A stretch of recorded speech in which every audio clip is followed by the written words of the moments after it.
ரஞ்சித்துக்கு இந்த படத்தை எடுக்கணும்னு அவசியம் இல்ல. ரஞ்சித் ஒரு படம் எடுத்தாருன்னா, அங்க பட்டியல் சமூக மக்கள் பாதிப்பு அப்படிங்கிற அந்த கான்செப்ட்ல தான் எடுப்பாரு.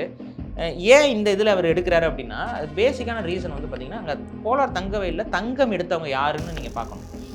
அதுல வந்து பார்த்தீங்கன்னா, பறையர் சமூகத்தை சார்ந்தவர்கள் தான் அதிகமாக அந்த தங்கம் எடுக்கக்கூடிய இதுல ஆதிகாலம் தொட்டே இருந்திருக்காங்க. ரஞ்சித் வந்து கொஞ்சம் நெறைய வேலைகள மாத்தி விட்டுருக்காரு வரலாறுல.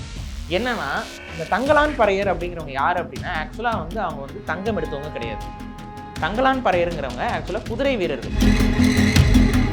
சுகதேவனெல்லாம் பிராமின் மாதிரிலாம் அவங்க காட்டல. அவங்க காட்டுறது இவர் என்ன காட்ட வர்றாருன்னு பார்த்தீங்கன்னா, இது பிற்காலங்கள்ல இது இவருடைய இந்த படம் இவருடைய தளம்ங்கிறது வந்து பார்த்தீங்கன்னா, வெள்ளையர் ஆட்சி காலகட்டத்தில நடக்கிற மாரியான ஒரு தளத்தில தான் இவர் காட்டுறாரு. அப்ப அந்த காலகட்டம்னு நீங்க பார்த்தீங்கன்னா, அது மைசூர் சாம்ராஜ்யத்தோட கட்டுப்பாட்டுல அந்த கோலார் தங்கவேல் இருந்தது. அந்த ஷூட்டிங் ஸ்பாட்லயே நமக்கு வேண்டப்பட்ட சிலரால் சில ஆடியோக்கள் அப்பவே நான் அத வந்து வெளியிட்டும் இருந்தேன். அந்த ஆடியோக்கள்ல நமக்கு உடன்பாடு இல்ல. அவங்க அந்த ஷூட்டிங்ல வந்து ஆடியோஸ் ப்ளே பண்ணிட்டு தானே டயலாக் பேசுவாங்க. ஸோ அதில அந்த டைம்ல வந்து ஆடியோ வந்து நமக்கு அனுப்புனாங்க. அதில வந்து பார்த்தீங்கன்னா, ஆ ஒரு சில டயலாக்ஸ் வருது. அந்த டயலாக் வந்து ஏற்கும்படியாக இல்லை. என்ன மாரி டயலாக் அதில வந்து பார்த்தீங்கன்னா, விநாயகர் சிலைய வந்து கொஞ்சம் அதாவது என்னன்னா, அது வந்து அது பூதம். இந்த பூதத்தால தான் இந்த பிரச்சனை. இந்த மாரி ஒரு விஷயம் வர மாரியும். அதுக்கப்புறம் வந்துட்டு இதில ஒரு ஹிஸ்டாரிக்கல் செக்மெண்ட் இருக்கு. அந்த ஹிஸ்டாரிக்கல் செக்மெண்ட்ல சோழர்கள் காலகட்டத்தையுமே வந்து ரொம்ப தப்பா காட்டுறாங்க அப்படிங்கிற மாரி அந்த ஃபிலிமோட கொஞ்சம் அசோசியேட்டடா வேலை செஞ்சவங்க மூலம் வந்து எனக்கு ஒரு தகவல் வந்தது. ஃபேண்டஸி கலந்து ஒரு மாயாஜாலம் கலந்து நான் படம் எடுக்கிறேன் அப்படின்னா ஒத்துக்க மாட்டாங்க. இதெல்லாம் கண்ணு முன்னாடி வாழ்ந்தவங்களுக்கு ஒத்துக்க மாட்டாங்க. ஆனா முன்னாடி வாழ்ந்த அரசர்கள் இவங்கள வச்சு நான் ஃபேண்டசைஸ் பண்ணி படம் எடுக்கிறேன் நீ ஏத்துக்கணும். எப்படி ஏத்துக்க முடியும்? இது ஹிஸ்டரிய போட்டு தப்பா போட்டு மக்களை குழப்பி விட்டு ரஞ்சித்தோட பொலிட்டிக்கல் அஜெண்டாஸ். நான் அவ்வளவுதான் புத்தருக்கும் தமிழர்களுக்கும் எந்த தொடர்பும் கிடையாது. விநாயகரை வந்து நீங்க வந்து புத்தரை அழிச்சு விநாயகரா மாத்திட்டாங்க அப்படின்னு சொல்லி பேசுறது வந்து அபத்தம். இந்த அபத்தத்தை தொடர்ச்சியா வந்து இந்த தலித்தியவாதிகள் தொடர்ச்சியா பொய் பிரச்சாரம். சிம்பாலிக் ரெப்ரசன்டேஷன் அந்த ஒரு தத்துவத்துக்கான ஒரு தத்துவ கடவுள். அதை அழிச்சு நீங்கள் என்ன பண்ண போறீங்க? அதை வந்து புத்தரோட சம்மந்தம் இல்லாமல் பொருத்தி தப்பான ஒரு வேலை. அதை தான் இவர் படத்தில் பண்ணுறாரு. இந்த படத்துலையும் அது மாதிரி ஒரு காட்சியை இவர் எடுத்திருக்கிறாருங்கிறது எனக்கு கிடைச்ச தகவல். அண்ணமால்னாலே மன திருப்தி தான். Annamal institute of hotel management, Chennai Samitha aviation and hotel management college. படிக்கலாம் இன்று, பறக்கலாம் நாளை. அவுட்டிங் ஏர்போர்ட் எப்பவுமே நமக்கு ஃபாஸ்ட் ட்ராக் தான். ரூபாய் 50 டிஸ்கவுண்ட் ஆக பெறுங்கள். தங்கலான் திரைப்படம் ஒட்டி நம்ம நிறைய விஷயங்கள் முன்னாடியே ட்ரெய்லர் பார்த்துருப்போம், டீசர் பார்த்துருப்போம். பார்த்த வரைக்கும் எல்லாருமே சொன்ன பொதுவான ஒரு விஷயம் கேஜிஎஃப் கோலார் தங்கவயலில் நடக்கக்கூடிய ஒரு விஷயம் தான் நடக்க போகுது அப்படின்ட்டு. அதுக்கேற்ற மாதிரியே ட்ரெய்லரில் நிறைய இந்த கல் குவாரிகளை இடித்து தங்கம் எடுக்கிறதா இருக்கட்டும், இல்லை நிறைய மலைகளை தங்கமாக காட்டுறதா இருக்கட்டும், அவங்க உடம்புல தங்கம் பூசிட்டு காட்டுறதா இருக்கட்டும், இந்த மாதிரியான குறியீடுகள்லாம் நம்ம பார்த்தோம். உண்மையாவே இதனுடைய திரைக்கதை அப்படிங்கிறது எதை ஒட்டி வரும்? கோலார் தங்கவயலை பொறுத்த வரைக்கும் நீங்க இந்த கேஜிஎஃப்னு ஒரு படம் வந்துச்சு. அது வந்து சொன்னது உண்மையா அப்படின்னு பார்த்தீங்கன்னா, சுத்தமா கிடையாது. அது வந்து ஒரு உண்மைக்கு புறம்பான ஒரு கருத்து. அது மட்டும் இல்லாம, நீங்க அந்த கேஜிஎஃப்ல வந்து லேண்ட் மைன் பண்ணி எடுத்தவங்க எல்லாருமே ரவுடிகள் அப்படிங்கிற மாரியான ஒரு தோற்றத்த ரவுடி கேங்ஸ்டர்ஸ் தான் வந்து அங்க எடுத்தாங்க அப்படின்னு சொல்றாங்கல்ல. இதுவே வந்து தமிழர் மக்கள் மீது ஒரு வெறுப்பு உணர்வை வந்து வெளிப்படுத்துறது தான் அந்த கேஜிஎஃப் படம். அது ஆக்சுவலா தமிழ்நாட்டுல ஓடுனதெல்லாம் வந்து நமக்கு வேதனையா தான் இருந்துச்சு. கேஜிஎஃப் படத்த தமிழ்நாட்டுல ஹிட் அடிக்க வைக்கிறதும், நல்லா பார்த்து மக்கள் ஓட வைக்கிறாங்க. அது என்ன சொல்லுதுன்னா, கேஜிஎஃப்ல இருக்கக்கூடிய மக்கள்லாம் வந்து பார்த்தீங்கன்னா, அடிமைகள், அதுக்கப்புறம் ரவுடிகள். அங்க நிர்வாகத்துல இருந்தவங்க ரவுடிகள், அடிமைகள். இது மட்டும் தான் அவங்க இருந்தாங்க. அவங்கலாம் வந்து ஒரு இல்லீகலா இந்திய அரசுக்கு எதிராக இல்லீகலா வந்து மைன் பண்ணி எடுத்துட்டு இருந்தாங்க. இந்த மாதிரியான ஒரு தோற்றத்த உருவாக்குறாங்க. ஆனா உண்மை அப்படி கிடையாது. உண்மையில வந்து என்னன்னு பார்த்தீங்கன்னா, இப்ப கோலார் தங்கவயலுடைய வரலாறு நீங்க எடுத்து பார்க்கணும். இந்த கோலார் மைனிங் வந்து நமக்கு வரலாறு காலகட்டம் தொடக்கத்திலிருந்தே இந்த இடத்துல இருந்து மக்கள் தங்கம் எடுத்துக்கிட்டு இருக்காங்க. எங்க இருந்து நமக்கு தொடர்பு வருதுன்னு பார்த்தீங்கன்னா, இண்டஸ் வேலி சிவிலைசேஷன்ல கிடைக்கப்பெற்ற தங்க பொருட்கள் இருக்குல்ல, அதோடைய கன்சிஸ்டன்சி அதாவது அந்த ஒரு தங்கத்துக்கான அந்த ஒரு மாரியான அந்த மூலக்கூறுன்னு சொல்லுவாங்கல்ல. இப்போ நம்ம இந்தியால எடுக்கக்கூடிய தங்கம் ஒரு அதாவது தங்கம் தான். ஆனா தங்கத்துல மத்த அந்த ஒரு லெவல்லாம் இருக்கும். அத வச்சு இது எந்த மைன்லேருந்து எடுத்தாங்கன்னு கண்டுபிடிக்க முடியும். இந்த தங்கத்துடைய அந்த காம்போனன்ட்ஸ் வச்சு. அந்த காம்போனன்ட்ஸும் இதுல நமக்கு இண்டஸ் வேலி சிவிலைசேஷன்ல அங்க கிடைச்ச தங்கத்துமும், கோலார் தங்கவயல்ல கிடைச்ச தங்கமும் ஆக்சுவலா வந்து ஒரே தங்கமா ஒரே மைனிங் சைட்லேருந்து எடுக்கப்பட்ட தங்கம் அப்படின்னு சொல்லி ஒரு ஆய்வு அறிக்கை இருக்கு. அப்ப அது என்ன சொல்ல வராங்கன்னா, கோலார் தங்கவியல் இண்டஸ் வேலி சிவிலைசேஷன்னா இப்ப நம்ம பேசிட்டு இருக்கிறதுலேருந்து கிட்டத்தட்ட 4000 ஆண்டுகளுக்கு முன்னாடி. அப்ப 4000 வருஷமாவே கோலார்ல தங்கம் எடுக்கப்பட்டு கொண்டு இருக்கணுங்கிறது வந்து இந்த இதன் மூலமா உறுதியாகுது. தங்கம் எடுக்கிறது மட்டும் இல்லாமல், அந்த தங்கம் வந்து இங்கேருந்து சவுத்துலேருந்து நார்த்தில் வணிகத்திற்காக காயின்ஸா ஏதாவது போயிருக்கு. அதனால தான் அங்க நமக்கு அந்த தங்க காசுகள் அங்க கிடைக்குது. அந்த தங்க காசுகள் இங்க மைன் பண்ணதுன்ட்டு. அப்ப கிட்டத்தட்ட ஒரு 4000 வருஷமா இது வந்து இங்க தங்கம் எடுத்துக் கொண்டிருக்கிறார்கள்ங்கிறது வரலாற்று ரீதியான ஆய்வு. இப்ப இந்த கோலார் தங்க வயல் இருக்கக்கூடிய இடம் வந்து கர்நாடக மண்ணா, தமிழ்நாட்டு மண்ணா அப்படின்னு சொல்லி நீங்க ஆய்வு செஞ்சு பார்க்கும்போது, கோலார் பெங்களூருக்கு கோலார் இந்த பகுதி எல்லாமே முழுக்க முழுக்க தமிழர்கள் வாழ்ந்த பகுதிங்கிறதுக்கு நமக்கு அங்க பல கல்வெட்டுகள் கிரந்த கல்வெட்டுகள், தமிழ் கல்வெட்டுகள் நமக்கு அங்க கிடைக்குது. அதுக்கப்புறம் தமிழி கல்வெட்டுகள் கிடைக்குது. கன்னட கல்வெட்டுலும் கூட தமிழர்கள வந்து மென்ஷன் பண்ணும்போது தமிழ்ல பேர் எழுதுறாங்க. அது அவங்க இப்ப ஃபார் எக்ஸாம்பிள் இப்ப இந்த நகரத்தார் அப்படிங்கிற பேர்னா, அது அவர வந்து அத மட்டும் தமிழ்ல பேர் எழுதி கல்வெட்டுலாம் அந்த மாரி பல கல்வெட்டுகள் அந்த பகுதியில நமக்கு கிடைக்குது. இது கல்வெட்டு ஆதாரங்கள். இதற்கு அடுத்து நீங்க பார்த்தீங்க அப்படின்னா, வரலாற்று ரீதியான காலகட்டங்கள்ல தமிழர்களும் அங்க அளவுக்கு அதிகமாக தங்கம் எடுத்திருக்காங்க. இதுல குறிப்பா வந்து சோழர்களுடைய காலத்த சொல்லலாம். சோழர்களுடைய காலகட்டத்தில 8ஆம் நூற்றாண்டிலிருந்து கிட்டத்தட்ட வந்து பார்த்தீங்கன்னா, 12, 13 வரைக்கும் வந்து பார்த்தீங்கன்னா, பெரிய அளவுல மைனிங் ப்ராஜெக்ட்ஸ் அங்க நடந்திருக்கு நூற்றாண்டுகள்ல. அந்த காலகட்டத்தில தான் வந்து கோலார் ஆக்சுவலா வந்து ஒரு ஒரு ஒரு சிட்டியா, ஒரு ஊரா பெரிய அளவு ஒரு ஊரா டெவலப் ஆகுது. அங்க அங்க வந்து பார்த்தீங்கன்னா, சோழர் காலகட்டத்தில ஊர்கள் பேர்லாம் வேற. இப்ப கோலார்ன்னு அந்த மாரிலாம் இருக்கு. ஆனா, கோலார் தங்கவயல் அப்படிங்கிறது இந்த இடத்துக்கு பேர் முன்னாடி இருந்தே இருக்கு. அதனால தான் சோழர்கள் கட்டிய கோயிலுக்கு வந்து பார்த்தீங்கன்னா, கோலாரம்மன் கோயில்னே ஒண்ணு இருக்கு. அது போக இன்னொரு சாமி அங்க கும்பிடுவாங்க. கோலாரம்மன் கோயில்ங்கிறது ஒரு ஒரு பார்வதி அம்மனுடைய வழிபாட்டு முறை. அது அங்க இருக்கு. அந்த கோயில்ல வந்து கட்டியதே யாருன்னு பார்த்தீங்கன்னா, 1ஆம் ராஜேந்திர சோழன். இவன் கட்டினது. அதாவது ராஜராஜ சோழனுடைய பையனே கட்டின கோயில். அவருடைய கல்வெட்டே இருக்கு. ராஜேந்திர சோழனுடைய கல்வெட்டே வந்து கோலார் தங்கவயல்ல நமக்கு கிடைக்குது. இதுக்கு அடுத்து வந்து பார்த்தீங்கன்னா, அங்க வந்து தேலை வந்து ஒரு ஒரு அம்மனா வழிபடுறாங்க. தேல் நம்ம தேல் இருக்குல்ல, தேல வந்து ஒரு அம்மனா வழிபடுறாங்க. அப்ப இதோட பழமை என்னன்னு புரிஞ்சுக்கோங்க. இப்ப நம்ம ஊர்ல வந்து பார்த்தீங்கன்னா, அதிகமா விவசாய மக்கள் இருக்கக்கூடிய இடங்கள்ல எல்லாம் வந்து பார்த்தீங்கன்னா, பாம்ப வந்து ஒரு ஒரு இதா கன்சிடர் பண்ணுவாங்க. அது மெயின் ரீசன் என்ன அப்படின்னு பார்த்தீங்கன்னா, பாம்பால அன்னைக்கு இறந்தவர்களுடைய எண்ணிக்கை வந்து அளவுக்கு அதிகமா இருக்கும். இன்னைக்கு நம்மளுடைய ஊர்ல எல்லாருடைய ஊர்லயும் வந்து பார்த்தீங்கன்னா, திருஷ்டிக்கு தொங்க விட்டுருப்பாங்க. கயிறு கட்டி இந்த இதெல்லாம் அதுவே வந்து பார்த்தீங்கன்னா, இந்த பாம்பு கடியிலிருந்து தப்பிப்பதற்கான ஒரு ஃபர்ஸ்ட் எய்ட் கிட் தான். எல்லார் வீட்டு வாசல்லயும் தொங்க விட்டுருக்கிற அந்த திருஷ்டி பார்க்குறது. அதில எலுமிச்சம்பழம் இருக்கும், கீறி விடுறது இருக்கும், கட்டு போடுறதுக்கு கயிறு, கருப்பு கயிறு, ஸ்ட்ராங்கான கருப்பு கயிறு இருக்கும்.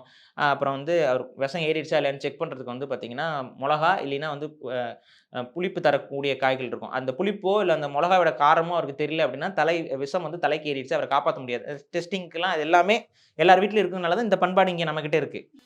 அதே போல அங்க வந்து பார்த்தீங்கன்னா, கோலார் தங்கவயல் இருக்கக்கூடிய பகுதி எல்லாமே பார்த்தீங்கன்னா, அந்த படத்துல காட்டுற மாரியான இடங்கள் தான். வெறும் மலைகள், குன்றுகள், அங்க நெறைய பாறைகள் இதெல்லாம் இருக்கும். இது வந்து தேளுகளுக்கு அதிகமா தேள் வசிக்கக்கூடிய ஒரு பகுதி. அந்த ஒரு குறியீடும் இருக்கும்னு நினைக்கிறேன். விக்ரமுடைய விக்ரமோட இதுல ஷோல்டர்ல அது தேல். ஏன்னா அந்த தேள் சாமிய வந்து கும்பிடுறதுக்காக தான் தேள் அவங்க போட்டுருக்காங்க. ஏன்னா அங்க ஒரு அம்மன் வந்து தேள் தான் அந்த அம்மனே. அந்த தேள் சாமி தான் அது. ஸோ அது தேளையே வந்து அம்மனா வழிபடுறாங்க. ஏன் அப்படின்னா, அதுக்கு மெயின் ரீசன் கோலார் தங்கவயல்ல இறப்புகள் அப்படிங்கிறது வந்து பார்த்தீங்கன்னா, தேள் கடிகள்ல. தேள்னா அது நெட்டுவாக்கலின்னு சொல்லுவாங்கல்ல, பெருசா இருக்கும். அந்த தேளுடைய கடியில தான் வந்து அதிகமான இறப்புகள், கடி விழுகும். ஏன்னா வந்து நீங்க அந்த பாறைகள்ல போய் தானே உடைக்கிறீங்க, இது பண்றீங்க. இடுக்குகள், பெரிய பொந்து, தேள் வந்து ப்ரீட் ஆகுறதுக்கும், இனப்பெருக்கம் செய்வதற்கும் இந்த இந்த குகைகள் இதெல்லாம் வந்து ரொம்ப ஈஸியான பிளேஸஸ். அப்ப அதிகமா தேள் அங்க இருந்திருக்கு. அப்ப அதிகமான மக்கள் அங்க தேளால பாதிக்கப்பட்டிருக்காங்க. அப்ப தேள் கொட்டு வாங்கக்கூடாதுங்கிறனால, அந்த ஒரு அம்மனையே தேளையே ஒரு அம்மன் ஒரு இறைவனோட ஒரு இதா பார்த்து, அ சாமி கும்பிட்டா அது நமக்கு நடக்காது, பிரச்சனையாகாது அப்படிங்கிற மாரி அந்த ஒரு தனித்துவமான ஒரு வழிபாட்டு முறையே கோலார் மக்கள்ட்ட இருந்திருக்கு. இப்ப இதெல்லாம் வரலாறு சார்ந்த விஷயங்களா இருக்கு. இப்ப நீங்க அந்த மக்கள் யாரு அப்படின்னு சொல்லி பார்க்கும்பொழுது, அங்க தான் இப்ப ரஞ்சித் வந்து இப்ப ரஞ்சித்துக்கு இந்த படத்த எடுக்கணும்னு அவசியம் இல்ல. ரஞ்சித் ஒரு படம் எடுத்தாருன்னா, அங்க பட்டியல் சமூக மக்கள் பாதிப்பு அப்படிங்கிற அந்த கான்செப்ட்ல தான் எடுப்பாரு. ஏன் இந்த இதுல அவர் எடுக்குறாரு அப்படின்னா, பேசிக்கான ரீசன் வந்து பார்த்தீங்கன்னா, அங்க கோலார் தங்கவயல்ல தங்கம் எடுத்தவங்க யாருன்னு நீங்க பார்க்கணும். அதுல வந்து பார்த்தீங்கன்னா, பறையர் சமூகத்தை சார்ந்தவர்கள் தான் அதிகமாக அந்த தங்கம் எடுக்கக்கூடிய இதுல ஆதிகாலம் தொட்டே இருந்திருக்காங்க. ஆனா ஆக்சுவலா இது என்னன்னா சொல்றேன். ரஞ்சித் வந்து கொஞ்சம் நெறைய வேலைகள மாத்தி விட்டுருக்காரு வரலாறுல. என்னன்னா, பறையர்கள்ல நெறைய உட்பிரிவுகள் இருக்கு. அது உழவு பறையர் இந்த மாரி நெறைய உழவு பறையர்னா விவசாயத்தை செய்யக்கூடிய பறையர்கள் உழவு பறையர்ன்னு சொல்லுவாங்க. அதே போல இந்த பகுதிகள்ல வந்து பார்த்தீங்கன்னா, தங்கலான் பறையரும் இருக்கிறாங்க. அரிப்பறையர்ன்னு ஒண்ணு இருக்காங்க. இந்த தங்கலான் பறையர் அப்படிங்கிறவங்க யாரு அப்படின்னா, ஆக்சுவலா வந்து அவங்க வந்து தங்கம் எடுத்தவங்க கிடையாது. தங்கலான் பறையர்ங்கிறவங்க ஆக்சுவலா குதிரை வீரர்கள். குதிரையில இருந்து சண்டை போடக்கூடிய பறையர்கள் வந்து தங்கலான் பறையர்ங்கிற அந்த உட்பிரிவுக்குள்ள வராங்க. அப்போ உண்மையா தங்கம் எடுத்தவங்க யாருன்னா ஆக்சுவலா அரிப்பறையர்ங்கிற ஒரு சமூகம் தான். அவங்க பறையர் சமூகத்துல ஒரு உட்பிரிவு. அவங்க அந்த அரிப்பறையர்கள்ங்கிறவங்க தான் வந்து தங்கத்தை வந்து அங்க எடுக்கிறதுக்குள்ள அவங்க யார் அந்த அரிப்பறையர்கள்? அவங்க பறையர்கள் தான், தமிழர்கள் தான். அவங்க வந்து அந்த அந்த அந்த தங்கம் எடுக்கிறதுல நிபுணத்துவம் பெற்றவங்க. அந்த குகைக்குள்ள போயிட்டு ஏன்னா அது ரொம்ப ரிஸ்கியான ஜாபு. யாராலயும் சீக்கிரம் செய்ய முடியாது. ஏன்னா நீங்க உங்களுக்கு நம்ம நினைக்கிறோம் அது ஒரு பாறைய உடைச்சு எடுக்கிறது அப்படின்ட்டு. அது மட்டும் கிடையாது. நீங்க உள்ள ஒரு டனல் மாரி போகணும். குகை மாரி போயிட்டு அந்த குகைக்குள்ள போய் நீங்க உடைக்கணும். உள்ள போக போக வந்து பார்த்தீங்கன்னா, டாக்ஸிக்கான கேஸஸ் நெறைய இருக்கும். ஸோ அந்த டாக்ஸிக் கேஸ்ல உள்ள போனதுல நீங்க செத்துரலாம். அப்ப என்ன பண்ணுவாங்க, இந்த அரிப்பறையர்கள் வந்து பார்த்தீங்கன்னா, கூட வந்து ஒரு குருவி எடுத்துட்டு போவாங்க. சின்ன ஒரு சிட்டுக்குருவி மாரி ஒரு இது, அது ஏதோ ஒரு குருவி. அந்த குருவி வந்து ஒரு கூண்டுல வச்சு எடுத்துட்டு போயிருவாங்க. உள்ள போகும்போது என்ன பண்ணுவாங்கன்னா, அந்த அந்த குருவிய வந்து திறந்து விடுவாங்க. இது வந்து 2 யூஸ்க்காக இத அவங்க செய்றாங்க. என்னன்னா, குகைக்குள்ள போயிட்டே இருக்காங்கல்ல, இது வந்து பார்த்தீங்கன்னா, ஒரு டனல் மாரி போகும். ஸ்ட்ரெய்ட் பாத்வே இருக்காது. அத உடைச்சு நெட்வொர்க் ஆஃப் பாத்வே மாரி உள்ள வந்து பார்த்தீங்கன்னா, குகையா இருக்கும். இதுக்குள்ள போய் தான் அவங்க உடைச்சிட்டு இருப்பாங்க. இப்ப திடீர்னு வந்து வழி மறந்துருச்சு, வழி தெரியல அப்படின்னா, இந்த சிட்டுக்குருவிய விட்டோம்னா, அது வெளியில ஈஸியா தப்பிக்கிறதுக்கு பார்க்கும். அதாவது எந்த பக்கம் வந்து பாதை இருக்கோ, அந்த பக்கம் அது போய் போய் இப்படி பார்த்து இப்படி போகும். அது அநேகமா அந்த ரெக்கை இதெல்லாம் வந்து கொஞ்சம் இது பண்ணிருவாங்க போல. ஃபுல்லா பறந்து போற மாரி இல்லாம, அது கொஞ்சம் தவி போற மாரி. அப்ப அந்த பறவைய விட்டோனே, அது எந்த பக்கம் தவி போதோ, அதுல அந்த ஓப்பனிங் இருக்குன்னு அவங்களுக்கு தெரிஞ்சிரும். வழி கண்டுபிடிச்சு பின்னாடி ஓப்பனிங் ஃபாலோ இருக்கு. பண்ணிட்டு. இது எதுக்கு அந்த குருவிகள எடுத்துட்டு போறாங்க அப்டின்னா, இன்னொன்னு என்னன்னா, உள்ள நீங்க டனல் போட்டு உடைச்சிட்டு தானே இருக்கீங்க. உடைக்கும்போது வந்து பார்த்தீங்கன்னா, கடப்பாரை எல்லாச்சும் உடைச்சிட்டு இருப்பாங்க. அதுக்கப்புறம் பிற்காலங்கள்ல வந்து வெடிகுண்டுகள் வச்சு வெடிக்கிற பழக்கமும் வந்துருது. வெள்ளைக்கார எல்லாம் வெடிகுண்டு வச்சு வெடிச்சாங்க. அது ரொம்ப டேஞ்சர். அ கடப்பாரை வச்சு இடிக்கும்போதே, உள்ள போயிட்டு நீங்க நெறைய பேரு இடிச்சிட்டு இருக்கும்போது என்ன ஆகும், கொஞ்சம் ஏதாவது ஒரு நிலத்துல ஒரு இன்ஸ்டபிலிட்டி வந்துருச்சுன்னா, அது வந்து பாறைகள் உடைஞ்சு அவங்களோட வழி மூடிரும். அப்ப அந்த நெட்வொர்க்ல நெறைய ஓட்டைகள் இருக்கும், பொந்துகள் இருக்கும். அப்ப ஏதாவது ஒரு வழியில வெளியில வரணும் அப்டின்னா, இந்த பறவைகள பயன்படுத்தி வெளியில வர்றதுக்கு பயன்படுத்தியிருக்காங்க. இன்னொன்னு என்ன பார்த்தீங்கன்னா, இந்த கூண்டுகள இத எடுத்துட்டு போறாங்கல்ல, நம்மள விட பறவைகளுக்கு வந்து டாக்ஸிக் கேஸ் வந்து சீக்கிரம் நமக்கு தெரியாது. டாக்ஸிசிட்டி நமக்கு வந்து மயக்கம் வர்றதுக்கு எப்பவுமே டாக்ஸிக் கேஸ் இந்த மீத்தேன் இந்த வாயுல்லாம் இருக்குல்ல, உள்ள இருக்கிற அந்த விஷ வாயுகள். இந்த விஷ வாயுலாம் வந்து பார்த்தீங்கன்னா, உங்களுக்கு தெரியாது. நீங்க உள்ள போயிட்டுருப்பீங்க. நீங்க பாட்டு அத சுவாசிச்சுட்டு இருப்பீங்க. உங்களுக்கு வந்து அது நம்ம ஒரு விஷவாயு சுவாசிக்கிறோம்னு தெரியாது. நீங்க மயங்கி விழுகுறதுக்கு லேட் ஆகும். ஆனா, குருவி மாரியான சின்ன உயிர்கள் வந்து டக்குன்னு கொலாப்ஸ் ஆயிரும்.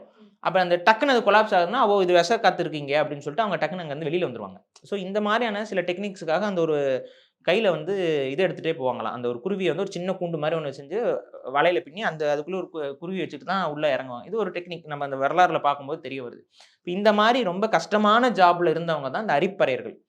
இவர் என்ன பண்ணிருக்காரு, இவர் தங்கம் அப்படிங்கிற கான்செப்ட்டையும் எடுத்துக்கணும். ஸோ தங்கம் அப்படின்னா, இவர் தங்கலான்ங்கிற அந்த பறையர் பிரிவ வந்து இதுக்கு பேர் வைக்கிறாரு. ஆனா ஆக்சுவலா தங்கலான் பறையர்களுக்கும் இந்த கேஜிஎஃப்ல இது எடுத்தவங்களுக்கும், அதாவது தங்கம் எடுத்தவங்களுக்கும் சம்மந்தம் கிடையாது. அங்க தங்கம் எடுத்தவர்கள் அரிப்பறையர் என்ற பறையர்ல உட்பிரிவு. தங்கலான் பறையர்ங்கிறவங்க போர் வீரர்கள். அவங்க குதிரை வீரர்கள். அதனால தான் மேபி வந்து விக்ரம் வந்து இந்த குதிரையில வர மாரியே இவரு காட்டுறாரான்னு தெரியல. மேபி தெரிஞ்சுக்கிட்டும் கூட சரி, இது தங்கலான், தங்கம் கூட்டல் அப்படிங்கிற மாரி ஏதாவது போட்டுக்கலாம் அப்படின்னு சொல்லி தங்கலான் அப்படின்னு சொல்லி பேர் வச்சிருக்கலாம். ஏன்னா கேட்க நல்லா இருக்குல்ல. ஸோ அப்படி பேர் வச்சிருக்கலாம். ஆனா அது பறையர் சமூகத்துடைய ஒரு உட்பிரிவுடைய பெயர் தான் தங்கலான் பறையர். அப்ப இவங்க இந்த அளவுக்கு கஷ்டப்பட்டு இந்த எடுக்கக்கூடிய இந்த தங்கங்கள் வந்து பார்த்தீங்கன்னா, அந்த காலத்துல எதற்கு பயன்படுத்தப்பட்டுச்சுன்னா, இவங்க என்ன பண்ணுவாங்க, தங்கம் எடுத்துருவாங்க. தங்கம் எடுத்துட்டு அத அரசர்கள்ட்ட குடுத்துருவாங்க. அரசர்கள் வந்து அந்த தங்கத்துக்கு தகுந்த மாரி இவங்களுக்கு தேவையான உணவு, அ அது மாரியான விஷயங்கள் உணவு குடுப்பாங்க. அதுக்கப்புறம் வந்து அவங்களுக்கு தேவையான நிலங்கள், அந்த மாரியான விஷயங்கள்லாம் குடுத்துருக்காங்க. இது சோழர்கள் காலகட்டத்தில ரொம்ப அளவுக்கு அதிகமான ஸ்கேல்ல பண்ணியிருக்காங்க. அதுக்கு முன்னாடி இருந்தே நான் வந்து சொல்றேன் 4000 வருஷமாவே தங்கம் எடுத்துக்கிட்டு இருந்திருக்காங்க.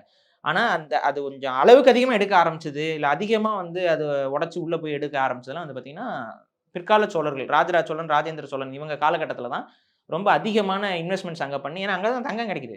தங்கம் தான் உலகம் முழுக்க பொருளாதாரத்தை தீர்மானிக்கக்கூடிய விஷயம். அதுவே அங்க கிடைக்குது அப்படிங்கும்போது, அங்க அத விட்டுருக்க மாட்டாங்க. ஸோ அந்த இடத்த கைப்பற்றுறதுக்கு எத்தன விதமான போர்கள சந்திக்க வேண்டியது இருக்கும். அப்ப அது ரொம்ப ஒரு ஹாட் ஸ்பாட். இந்தியால one of the hot spot. தங்கம் கிடைக்கிற முக்கியமான இடம். அப்ப மற்ற அரசர்கள் அங்க படையெடுத்து வர்றதா இருக்கட்டும், தாக்குதல் நடத்துறதா இருக்கட்டும், கொள்ளையடிக்கிறதா இருக்கட்டும், இதெல்லாம் ரெகுலரா நடக்கும். அப்போ ஒரு பெரிய படைப்பிரிவு, ஒரு பாதுகாப்பு அரணாக இருந்தவர்கள் தான் இந்த தங்கலாட் பறையர். இப்ப புரியுதுங்களா? எந்த எந்த கனெக்ஷன்ல கொண்டு வந்து இவரு சொருகுறாருன்னு. அரிப்பறையர்கள் எடுத்தாலும், அதுக்கு அங்க பாதுகாப்பு பணியில இருந்தவங்க இந்த தங்கலாட் பறையர். ஸோ இதுதான் இந்த இந்த படத்துடைய ஹிஸ்டாரிக்கல் லைன். இதுல நம்ப இவருடைய அஜெண்டாஸ் எல்லாத்தையும் உள்ள சொருகிற விதமாக படம் எடுத்திருப்பாரு. அதனால அது நமக்கு தெரியல. அதுல என்ன படம்னு பார்த்தா தான் தெரியும். புரியுது. அங்க பிராமணர்களுடைய ஆதிக்கமோ, இல்ல பிராமணர்களுடைய ஈடுபாடு அப்படிங்கிறது எந்த அளவுக்கு இருந்துச்சு? ஏன்னா வந்து ஒரு பக்கம் நாமம் போட்டு பசுபதிய காட்டுறாங்க. பசுபதியோட இருக்கவங்களும் நாமம் போட்டுட்டு போற மாரி காட்டுறாங்க. அவங்களும் இந்த பறையர்கள் கூடயே சேர்ந்து இல்ல டிராவல் ஆக்சுவலா வந்து பண்றாங்க அது கிடையாது. இது என்னன்னா, அவங்க வந்து அவங்க பசுபதி இவங்களெல்லாம் பிராமின் மாரிலாம் அவங்க காட்டல. அவங்க காட்டுறது இவரு என்ன காட்ட வர்றாருன்னு பார்த்தீங்கன்னா, இது பிற்காலங்கள்ல இது இவருடைய இந்த படம் இவருடைய தளம்ங்கிறது வந்து பார்த்தீங்கன்னா, வெள்ளையர் ஆட்சி காலகட்டத்தில நடக்கிற மாரியான ஒரு தளத்தில தான் இவரு காட்டுறாரு. அப்ப அந்த காலகட்டம்னு நீங்க பார்த்தீங்கன்னா, அது மைசூர் சாம்ராஜ்யத்துடைய கட்டுப்பாட்டுல அந்த கோலார் தங்கவேல் இருந்தது. நான் சொல்றதெல்லாம் வந்து பார்த்தீங்கன்னா, 8ஆம் நூற்றாண்டு, 13ஆம் நூற்றாண்டு. இந்த படத்துடைய களம்ங்கிறது வந்து பார்த்தீங்கன்னா, 18, 19ஆம் நூற்றாண்டு. ஸோ ரொம்ப லேட்டர் பீரியட்ல வெள்ளைக்காரர்களுடைய ஆட்சி அதிகாரத்துல அவன் வந்து ஆக்குபை பண்ணிட்டு இருக்கிற அந்த ஒரு பிகினிங் ஸ்டேஜ்ல தான் இந்த படத்துடைய டைம் இருக்கிறதா நான் பார்க்குறேன். ஸோ வெள்ளைக்காரங்களும் அங்க வந்து பெரிய அளவுல இன்வெஸ்ட்மென்ட் பண்ணி வெள்ளைக்காரங்க தான் கடைசியா அந்த கண்ட்ரோல் இருந்துச்சு. கோலார் தங்கவேலோட கண்ட்ரோல் எல்லாமே வெள்ளைக்காரர்களுடைய நிர்வாகத்துக்கு கீழ தான் இருந்தது. அதற்கு அதற்கு கூடவே வந்து பார்த்தீங்கன்னா, அங்க 2, 3 கம்பெனிஸ் இருக்கு. நான் பேர்லாம் மறந்துட்டேன். அந்த டைம்ல பார்த்தேன். அந்த கம்பெனில வந்து பார்த்தீங்கன்னா, வெள்ளையர்களோட கம்பெனி ஒண்ணு. அதுக்கு அடுத்து வந்து பார்த்தீங்கன்னா, அந்த மைசூர் சாம்ராஜ்யம்னு சொல்லக்கூடிய அவங்களுடைய அரசர்கள் அந்த இதோடைய கம்பெனி ஒண்ணு. இந்த 2 கம்பெனி தான் வந்து கடைசி வரைக்கும் அங்க இருந்தது. தங்கத்த அங்க எடுத்து விற்பனை செய்றது, இல்ல தங்கத்த எடுத்து பிரிட்டிஷ் அரசாங்கத்திட்ட குடுக்குறது. இது 2 இங்கிலீஷ் கம்பெனி ஒண்ணு. இந்த சொன்ன மைசூர்காரங்களோட கம்பெனி ஒண்ணு. இந்த மைசூர்காரர்கள் வந்து அவங்க வைணவர்கள். நாமம் போடுறவங்க. ஸோ அது அவங்கள தான் இவர் வந்து காட்டுற மாரியும், அவங்க தான் வந்து கண்காணிகளா இருப்பாங்க.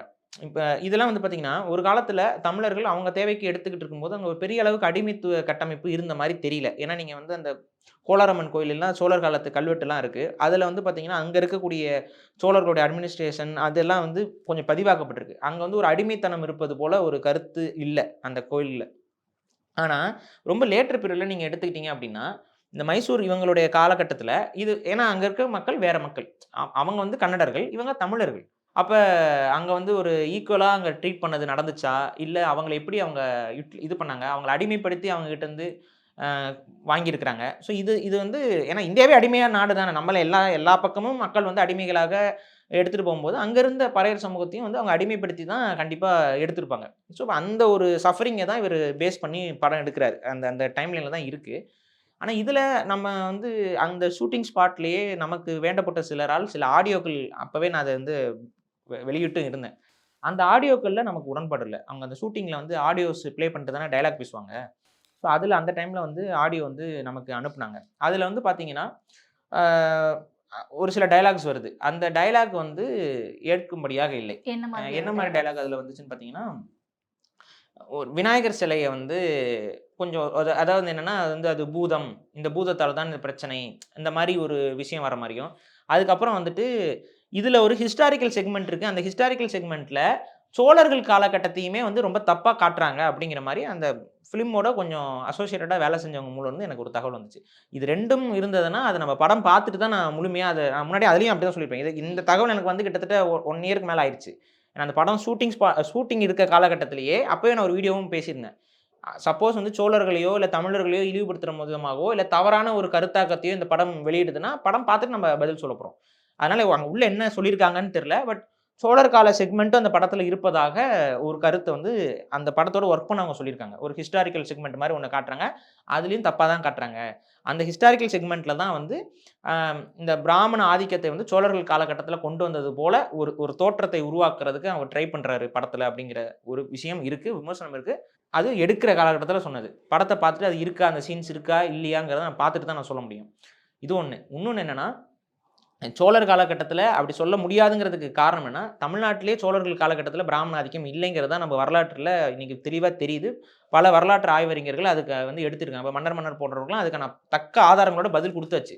அது சும்மா வந்து இந்த திராவிட அரசியல்வாதிகள் வேணும்னே வந்துட்டு, நாங்க மட்டும் இல்லைன்னா தமிழ்நாடு ரொம்ப மட்டமா இருந்துச்சுங்கிற மாரி ஒண்ணு உளவியல கற்பிப்பதற்கு சோழர்கள வந்து டார்கெட் பண்ணிட்டே இருக்கிறது.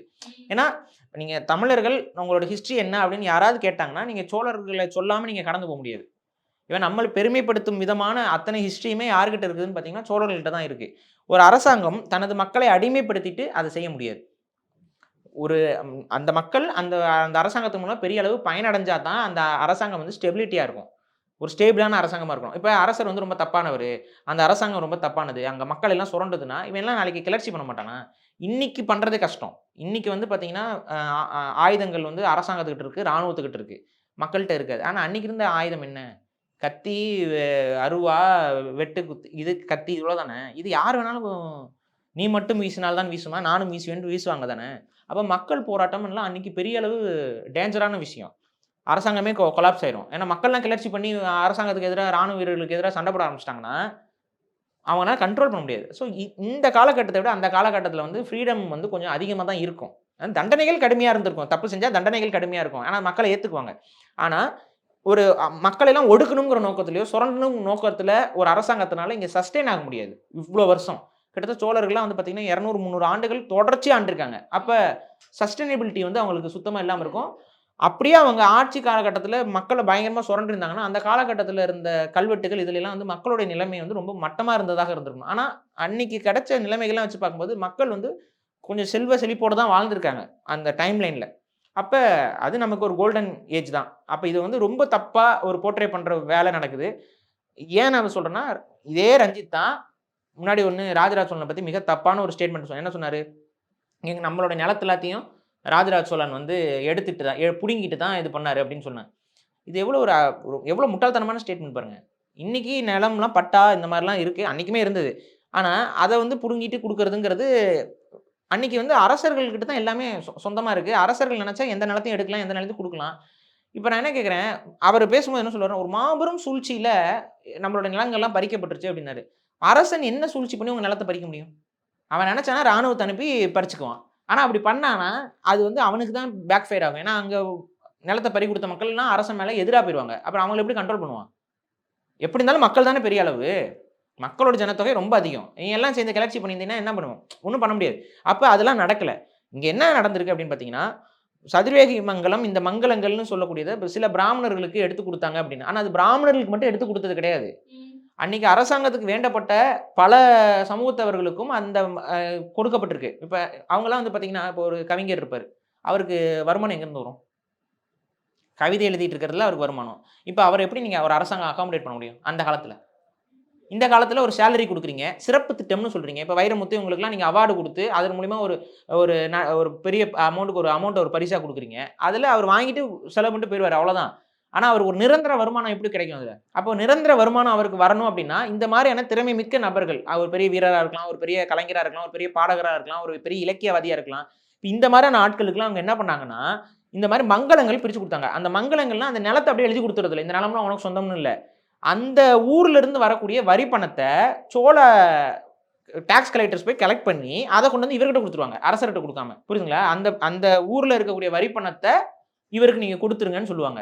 இது எப்படி நிலத்த புடுங்கி குடுக்குறது? அங்க டாக்ஸேஷன் இருக்கும். ஒரு ரூல் இருக்கும். அந்த டாக்ஸேஷன் நீங்க அரசருக்கு என்ன டாக்ஸ் கட்டுறீங்களோ அதே டாக்ஸ் தான். இவரெல்லாம் அந்த டாக்ஸ் எல்லாம் வந்து இம்ப்ளிமெண்ட் பண்ண முடியாது. இந்த ஊர் எனக்கு சொந்தம். நான் வந்து இங்க இதுக்கு நான் இவ்ளோ வரி பணம் போடுறேன். நீலாம் எனக்கு அடிமையா இருந்து வேலை செய்யலாம் யாரும் சொல்ல முடியாது. சரி அப்படியே ஒரு பிராமணர் சொன்னா நீங்கலாம் கேட்டுக்க போறீங்களா? அப்படி ஒரு பிராமணர் வந்து இனிமேல் நீ எனக்கு வரி பணம் கட்டணும். நான் சொல்றது தான் வேலை அப்படின்னு சொன்னா நீங்க ஏத்துக்க போறீங்களா? அந்த பாலிசியே இல்ல. அரசர் என்ன பண்ணுவாரு? இந்த வரி பணங்கள் இவருக்கு போணும். இந்த நில வரி பணம் இந்த கோயிலோட நிர்வாகத்துக்கு போகணும் அப்படின்னு சொல்லிடுவாங்க. இந்த பணம் வந்து என்னோட டைரக்டா வரணும். இந்த பணங்கள் வந்து இவருக்கு போகணும் அப்படின்னு அவங்க பிரிச்சு வச்சிருப்பாங்க. அப்ப அங்க டாக்ஸ் கலெக்ட் பண்றவங்கலாம் அரசங்கிட்ட சம்பளம் வாங்குறவங்க தான். அரசருடைய சம்பளம், அரசர் கொடுக்குற சம்பளத்தை வாங்கக்கூடிய டாக்ஸ் கலெக்டர்ஸ் போய் அவங்க கிட்ட இந்த டாக்ஸ் எப்போ போல கலெக்ட் பண்ணிட்டு அந்த கலெக்ஷன் அமௌண்ட்டை கொண்டு போய் இவருக்கு இவ்வளோ வரி வசூலாயிருக்குன்னு சொல்லி போய் கொடுத்துருவாங்க. ஸோ இவ்வளோதான். இதுக்கு தான் பட்டம் எழுதி கொடுக்கப்பட்டிருக்கும். இதுதான் வந்து அந்த மங்கலங்கள் இதெல்லாம் சொல்றது. இதை உடனே எடுத்துக்கிட்டு பிராமணருக்கு நிலத்தை எழுதி கொடுத்துட்டாரு, பிராமணருக்கு நிலத்தை எழுதி கொடுத்துட்டாருன்னு இவங்க பொய்யாவே ஒரு கட்டமைப்பு உருவாக்குறாங்க. இன்னொன்று என்னன்னா, இப்போ இது பர்டிகுலர் பிராமணர்களுக்கும் கொடுத்துருக்காரு.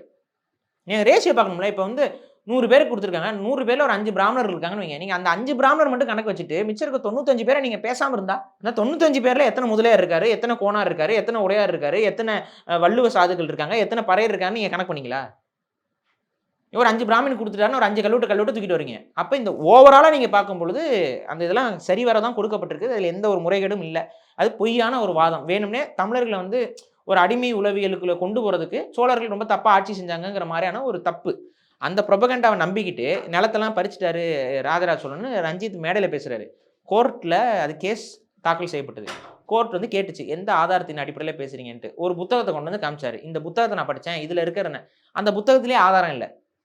அந்த புத்தகத்தை வந்து இப்போ ஜட்ஜஸ் பார்த்துட்டு இந்த புத்தகத்தில் இந்த ஆதாரம் இல்லையே, அக்யூசேஷன்ஸ் இருக்கு, சோழர்கள் இதை செஞ்சாங்க அதை செஞ்சாங்கன்னு அக்யூசேஷன்ஸ் இருக்கு. இதில் மூலச்சான்றுகளோட ஆதாரங்களே காணாமே.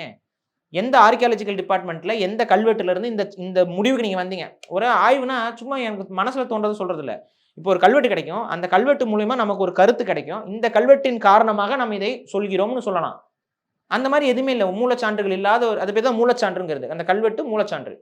அப்படி இல்லாத ஒரு புத்தகத்தை எடுத்துட்டு வந்து இந்த புத்தகத்தை நான் படிச்சு சொன்னேன் அப்படின்னா அவர் என்ன சொல்லிட்டாரு, இல்ல இது செல்லாதுங்கிறாங்க. அப்புறம் என்ன பண்றாரு, தெரியாமல் பேசிவிட்டேன் மன்னித்து விடுங்கள்னு வராரு. பேசினது எல்லாம் பாக்குறீங்க, அவர் மன்னிப்பு கடிதம் எழுதிட்டு தான் வெளியில வராரு. இல்லைன்னா கோர்ட்டில் வந்து அவர் அதான் கோர்ட்டில் மன்னிப்பு கேட்குறாரு, நான் வந்து இந்த புத்தகத்தை பார்த்து தெரியாமல் பேசிவிட்டேன் அப்படி. இந்த உளவியலில் இருக்கக்கூடியவர் சோழர்கள் சார்ந்த ஒரு ஒரு டைம்லைனில் தொடுறாரு அப்படின்னா அந்த இடத்துல சோழர்களை அவர் உயர்த்தி காட்டுறதுக்கான வாய்ப்பு ரொம்ப கம்மி. அதனால் இருந்தாலும் படத்தை பார்த்துட்டு நான் முழுமையான விமர்சனத்தை நான் வைப்பேன். புரியுது. இப்போ நீங்கள் சோழர்களோட கனெக்ட் பண்ணுறதுனால நான் இந்த விஷயத்தை கேட்குறேன். இப்போ இந்த திரைப்படத்தில் வந்து மாளவிகா மோகனன் ஒரு கேரக்டராக காட்டுறாங்க, ஒரு விட்ச் அப்படின்ற மாதிரி, சூனியக்காரி அப்படின்ற மாதிரி.